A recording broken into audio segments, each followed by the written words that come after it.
ఉమ్మడి ఆంధ్రప్రదేశ్ రాజకీయాల్లో పరిటాల ఫ్యామిలీకి మంచి పేరుంది. దాంతో పాటే మాస్ ఫాలోయింగ్ కూడా గట్టిగానే ఉంది. అలాంటి రాప్తాడు రాజకీయాలపై ఓ చిన్న రిపోర్ట్. అనంతపురం జిల్లాలో రాప్తాడు నియోజకవర్గం ఎంతో కీలకం. ఎందుకంటే ఇక్కడి నుంచే పరిటాల సునీత పోటీ చేసి గెలుపొందారు.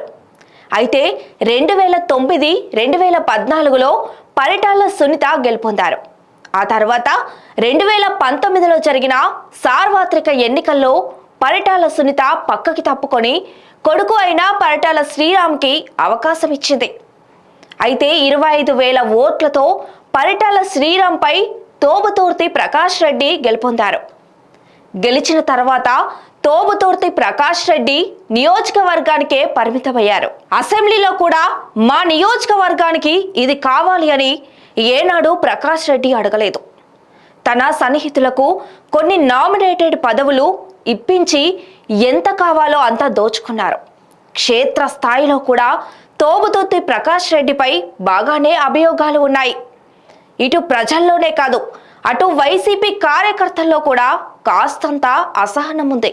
ఒక్కసారి ఎమ్మెల్యేగా గెలుపొంది 100 కోట్లు వెనకేశారు. ఇలాంటి ఎమ్మెల్యే మళ్ళీ మాకొద్దంటూ క్షేత్రస్థాయిలో బలంగా వాదనలు వినిపిస్తున్నాయి. ఇటు పరిటాల ఫ్యామిలీ తీసుకుంటే జనాల్లో మంచి పట్టుంది. పరిటాల రవి దగ్గర నుంచి పరిటాల శ్రీరామ్ వరకు రాప్తాడుని ఎంతో అపురూపంగా చూసుకున్నారు.